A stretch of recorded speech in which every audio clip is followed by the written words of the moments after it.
The ranger who vanished at sunrise. The last sunrise warning. Every ranger in Glacier National Park knew one rule that was never written in any handbook. If your radio crackles just before sunrise, don't answer it. I thought it was just another local legend.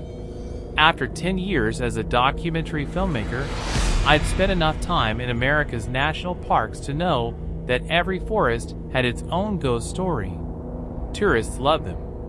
Rangers laughed about them. Locals swore they were true. I never believed any of them, until the morning Ranger Ben Harper disappeared. My name is Nathan Brooks. I'm 34 years old, and I produce documentaries about remote places most people will never visit. My work had taken me from the frozen wilderness of Alaska to the deserts of Arizona. But this assignment brought me to one of the most breathtaking places I'd ever seen, Glacier National Park in Montana. The National Park Service had recently approved a documentary celebrating the men and women who protected America's wilderness. I planned to spend 5 days filming park rangers. Simple, peaceful, predictable, or so I thought. The drive into Glacier National Park began before sunset. The mountains rose like ancient stone giants against the evening sky. Crystal clear lakes reflected snow-covered peaks. Dense forests stretched for miles in every direction. It was beautiful, almost too beautiful. As I passed through the entrance station, Ranger Emily Foster checked my filming permit. "First time here?" she asked. "It is." She smiled politely before handing back my paperwork. "If you're filming sunrise tomorrow," she hesitated, "stay away from Black Cedar Ridge." I glanced at my itinerary. Ironically, Black Cedar Ridge was my first filming location. "Why?" "The trail is closed. For wildlife." "No." She looked toward the distant mountains.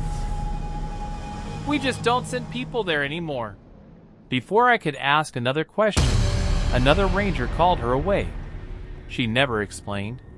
Park headquarters sat beside a small lake surrounded by pine trees. The station was quiet. A few pickup trucks.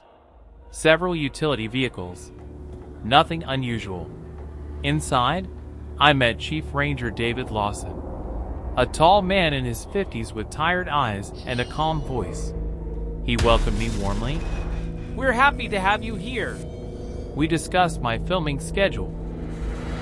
Everything seemed routine until I mentioned Black Cedar Ridge. The room became strangely quiet. David slowly placed his coffee mug on the desk. "I'd rather you start somewhere else. I already have permission." "I know. So what's the problem?" He stared out the window. "We've lost people up there." "Hikers?" He nodded. "And one ranger." I assumed he meant years ago. "When?" He answered softly. "Last month." That evening, I met the remaining members of the morning patrol. Among them was Ranger Ben Harper, 38, friendly, confident. The kind of man who looked like he'd spent his entire life outdoors. He laughed when I asked about the stories surrounding Black Cedar Ridge. "People love making up mysteries. So nothing strange happens?" He looked around to make sure nobody else was listening. Then he lowered his voice. "Officially? Officially? No. And unofficially?" His smile faded. "Sometimes our radios receive calls before sunrise." "Who's calling?" "No one knows." "Static? I wish." "What do you hear?" He looked directly into my eyes. "Names." I laughed. "My name? Not yet." Something in his expression told me he wasn't joking. Around midnight, heavy fog rolled across the lake. The entire ranger station disappeared behind a blanket of white mist. I couldn't sleep. The silence outside felt unnatural. No birds. No insects. Only distant wind moving through the trees. At exactly 4:41 a.m., A sharp burst of static exploded from the portable park radio sitting on my bedside table. KSSSHHHH. I sat upright. Then a voice. Weak. Broken. Barely human. Ben! The transmission ended. Seconds later, another burst of static. Don't watch the sunrise. Silence. I checked the radio. The display showed a no signal. Before I could process what I'd heard, my phone vibrated. A text message from Ben Harper. Heading to Black Cedar Ridge. Meet me at the trailhead if you want the best sunrise shots. 5:15 a.m. I stared at the screen. The message had been sent only moments ago. Yet the voice on the radio had sounded terrified. By 5:10 a.m., I reached the trailhead. Ben's Ranger truck was already there. Its headlights cut through the fog. He stepped out wearing his green park uniform and waved. Morning. You radioed me? He frowned. No. You sent me a text. I did. But I never touched my radio. Before I could explain, his shoulder radio crackled. KSSHHH. Both of us looked down. A voice whispered through the speaker. Ben! His face instantly turned pale. Don't let him follow you. The radio went dead. Neither of us spoke. The sun had not yet risen. The forest around Black Cedar Ridge stood completely silent. Even the wind had stopped. Ben slowly reached for the strap on his backpack. Then he looked at me. If anything feels wrong, he swallowed. What about you? He forced a smile. I'm the ranger. It's my job to stay. Together, we stepped onto the narrow trail.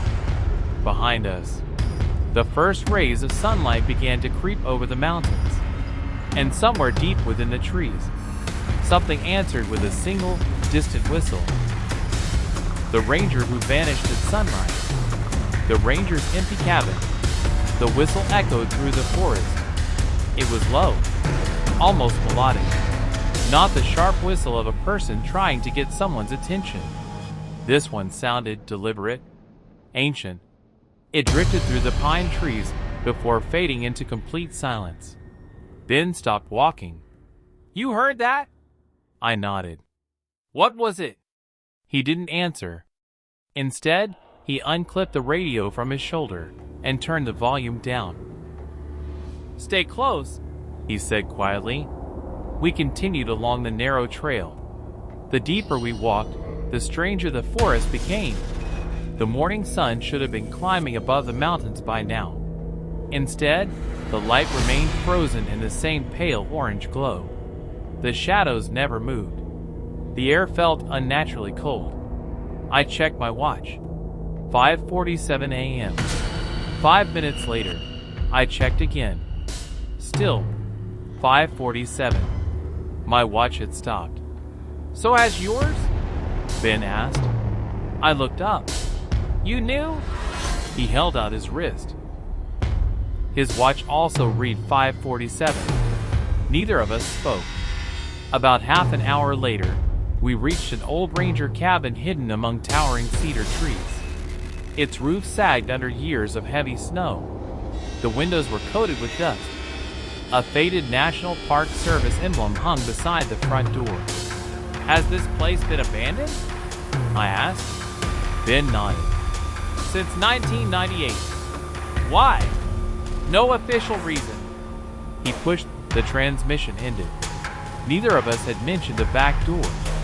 Slowly, very slowly, we both turned around. At the far end of the cabin stood an old wooden door, half hidden behind shelves. I hadn't even noticed it before. Ben hadn't either. What do we do? I whispered. He stared at the door. We leave. Neither of us moved. The silence became unbearable. Then, 3 slow knocks echoed from the other side. Knock, knock, knock. Not loud, not aggressive, almost patient. I backed away. Ben raised one finger, signaling for me to stay quiet. Another knock, then another. This time, something gently pushed against the door. The old wood bent inward. Not enough to open, just enough to let us know something was there, watching, waiting. Ben grabbed my arm. "We're going!" We hurried toward the front entrance. As I reached for the handle, the cabin door slammed shut by itself. The impact shook the entire building. Every window rattled. Dust drifted from the ceiling. "What the?" The radio screamed with static, so loud I dropped my camera. Then a different voice spoke. Not weak, not frightened, calm, almost friendly. "Nathan." I felt every hair on my arm stand up. It knew my name. "Turn around. He's behind you." My heart pounded. I refused. I kept staring at the door. The voice became softer. "Don't leave Ben alone." Then the transmission ended. Silence. Ben slowly looked at me. "You heard that too?" I nodded. He swallowed hard. "It never used to know visitors' names." Before I could answer, a loud crash came from upstairs. Heavy footsteps crossed the floor above us. 1, 2, 3. Then they stopped, exactly above the room where we stood. The ceiling groaned under an impossible weight. Ben drew his sidearm. "Stay behind me." We listened. Nothing. Then, a slow creaking sound. The attic hatch in the hallway began to lower on its own. Just a few inches, then more. A narrow strip of darkness appeared. Something inside moved. Not quickly, not violently, just enough to make the darkness shift. I took one involuntary step backward. The hatch dropped another inch. Long, thin, pale fingers curled around its edge. Then whispered one word. "Run!" We burst through the front door. At the exact moment, something crashed down inside the cabin behind us. Neither of us looked back. Branches whipped across our faces as we sprinted into the forest. After several minutes, we stopped to catch our breath. The cabin was gone. Completely. The trail stretched behind us. Empty. No building. No smoke. No footprints. Nothing. As if the Ranger cabin had never existed. Ben stared into the trees. His face had lost all color. In a trembling voice, he whispered, "That cabin burned down 27 years ago." A cold wind swept through the forest. Then, somewhere far ahead, the same lonely whistle echoed once again. This time, it sounded much closer. The ranger who vanished at sunrise. The voice beyond the tree line. The whistle echoed once. Then again. This time it came from somewhere beyond the tree line, just out of sight. Ben didn't move. His eyes stayed fixed on the forest ahead. "I've heard that sound before," he whispered. "When? The morning Ranger Ellis disappeared." A chill ran through me. "You never told me another ranger went missing." "I wasn't supposed to." He adjusted the radio on his shoulder, though neither of us expected it to work. "The Park Service closed the investigation after 3 weeks. They never found him." Ben slowly shook his head. "They found his backpack." "What about the rest of him?" Silence. We continued along the trail. The farther we walked, the stranger everything became. There were no birds, no squirrels, no insects, not even the sound of wind through the branches. It felt as though the entire forest was holding its breath. Every few minutes I looked behind us. I couldn't explain why. I just had the overwhelming feeling that someone was following us. Not close enough to see. Just watching. About 20 minutes later, we reached an old fire observation tower standing on a rocky ridge. Its wooden stairs leaned dangerously to one side. The structure looked abandoned decades ago. "I've never seen this on any park map," I said. Ben frowned. "It shouldn't be here." The word sent another wave of fear through me. We climbed carefully, every step groaned beneath our weight. When we reached the top, the view should have been spectacular. Instead, a thick wall of white fog surrounded the tower in every direction. The mountains had disappeared. The valleys were gone. Even the trail below had vanished. It was as if the tower floated in an endless sea of mist. Then the radio crackled. KSSHHHH. A familiar voice whispered through the static. "Ben!" His hands tightened around the radio. "Don't let him see the sunrise." Ben swallowed. "What do you want?" he demanded. The reply came immediately. "It's too late." The radio died. Inside the observation room sat an old wooden desk, a pair of dusty binoculars, a rusted lantern, and another logbook. Its cover carried the faded words, "Black Cedar Lookout." I opened it. The first entries dated back to 1978. Routine patrol reports, wildlife sightings, storm warnings. Then the handwriting suddenly changed. One entry stopped me cold. June 18th. "We see someone standing below the tower every morning before sunrise. He never moves. He only watches." Another. June 21st. "Today there were 2. Then, June 25th. "Now there are 5. My pulse quickened as I turned the final page. There was no date. Only a sentence written in large, uneven letters. "Don't let them see your face." At the bottom of the page, someone had drawn dozens of human eyes, every one of them staring outward. A sudden bang came. From below, both of us rushed to the window. The tower door had slammed shut. No wind, no storm, just silence. Then, slow footsteps began climbing the stairs. One step, pause, another step, pause.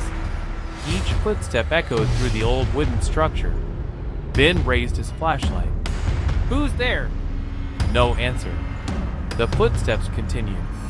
Closer, closer. The stairs creaked beneath something extremely heavy. I aimed my camera toward the staircase. The screen flickered, then froze. The image distorted into black and white static. For a split second, a tall silhouette appeared on the display, standing only a few feet below us. I lowered the camera. The staircase was empty. No one there. I looked back at the screen. The silhouette remained, standing perfectly still, watching us. Ben grabbed my shoulder. "We're leaving." We hurried toward the stairs. Halfway down, I noticed something scratched into the wooden railing. Fresh, deep. It read, "Nathan, turn around." I froze. "I didn't write that." Ben stared at the words. "They weren't here 5 seconds ago." My breathing became shallow. The forest somehow knew my name. Again, the moment our boots touched the ground, every tree around us seemed taller than before. The fog thickened. Visibility dropped to only a few yards. Then, someone spoke. Not through the radio. Not in my head. A real voice. "Nathan." It came from beyond the trees. Human. Calm. I knew that voice. Impossible. It belonged to my older brother, Matthew. He had died in a car accident 6 years earlier. "Nathan!" I turned toward the sound instinctively, then grabbed my arm. "Don't! You heard him?" "No. I heard my brother." Ben's face went pale. "It doesn't call everyone the same way." The voice came again, closer this time. "Nathan, I'm over here." Tears filled my eyes before I realized it. It sounded exactly like him. Every word, every pause, every breath, for one terrible moment. I wanted to believe. I took a step toward the trees, then pulled me back. "That's not your brother." "How do you know?" "Because," his voice cracked, "I hear my wife." He stared into the fog with tears in his own eyes. "She died 12 years ago." Neither of us moved. The voices continued calling. Soft, patient, almost comforting. Then, every voice stopped at once. The silence returned. A low golden light filtered through the trees, then looked toward the eastern sky. His face turned white. "The sun!" I followed his gaze. The first edge of the sun was beginning to rise above the mountains. At that exact moment, hundreds of dark figures appeared silently between the trees. None of them moved. None of them made a sound. They simply stood there, facing us, waiting for the sunrise. The ranger who vanished at sunrise. The ranger who never came back. The first ray of sunlight broke over the mountains. For a single, breathtaking moment, Glacier National Park looked exactly the way I'd imagined it would. Golden light spilled across the snow-covered peaks. The fog glowed like liquid silver. The pine trees shimmered beneath the morning sun. It was beautiful, until the shadows began to move. The hundreds of dark figures standing among the trees didn't walk. They drifted. Slowly, silently, as if the sunlight itself had pulled them closer. None of them had faces, only smooth darkness beneath their ranger hats. They surrounded the clearing without making a sound. Every instinct told me to run, but my legs refused to move. It felt as though the forest itself was holding me in place. "Beside me," Ben whispered. "Don't look at them." "Why?" "They notice when you do." I forced my eyes toward the ground. The radio on Ben's shoulder crackled one last time. KSSHHHH. Then a voice, clearer than ever before. "Ranger Harper, your shift is over." Ben closed his eyes. His shoulders slowly slumped, almost as if he had been expecting those words. "I knew this day would come," he said quietly. "What are you talking about?" He looked at me with a tired smile. 23 years ago, another ranger pulled me out of this forest." "What?" "I wasn't supposed to survive." My heart began pounding. "You said you'd never been here before." "I lied." He stared toward the motionless figure. "I thought if I never spoke about it again, it would forgive me." He was wrong. The forest had remembered. A deep rumble echoed through the mountains. The ground trembled beneath our feet. Birds suddenly exploded into the sky from every direction. It was the first sign of life we'd seen all morning. Ben grabbed my arm. "The trail!" I looked behind us. A narrow path had appeared between the trees. It hadn't been there moments earlier. Sunlight poured across it like a spotlight. "Go!" Ben shouted. "What about you?" "I'll be right behind you." I hesitated. He shoved me forward. "Run!" I sprinted down the trail. Behind me, I heard the slow crunch of boots. Not mine. Ben's. And hundreds of others. After what felt like several minutes, I realized something. The footsteps behind me had stopped. I turned around. Ben wasn't there. Only the empty trail.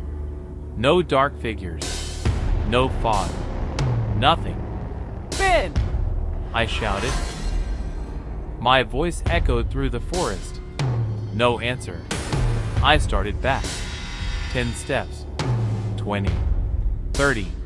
Then I saw him, standing perfectly still among the cedar trees.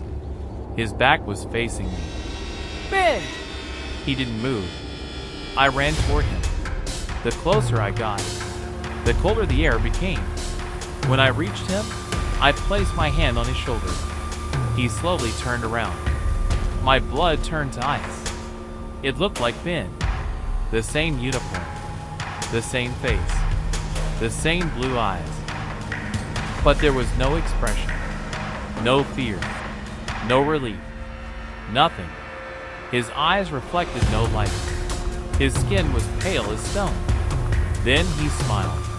It wasn't Ben's smile. It was too wide. Too slow. His lips barely moved as he whispered, "You shouldn't have come back." The voice wasn't his. It was the same voice that had spoken through the radio. I stumbled backward. The figure tilted its head.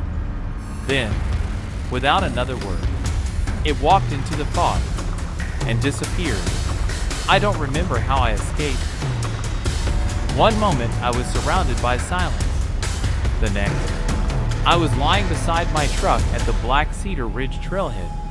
Park rangers were standing over me. Chief Ranger David Lawson knelt beside me. "Nathan? Can you hear me?" I looked around wildly. "Ben! Where's Ben?" David's expression changed. Several rangers exchanged nervous glances. "What happened?" "He was with me. He saved my life. He was right behind me." David slowly removed his hat. "Nathan, there was no Ranger Ben Harper on patrol this morning." I stared at him.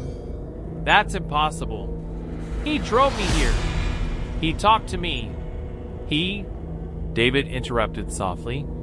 "Ben Harper disappeared 6 months ago." The world seemed to stop. "No, he can't have. I was with him." David led me inside the ranger station. Without saying a word, he opened an old evidence box. Inside was a weathered ranger badge, a cracked handheld radio, and a name tag. Ben Harper. Everything they had recovered. Nothing else. 3 weeks later, I returned home.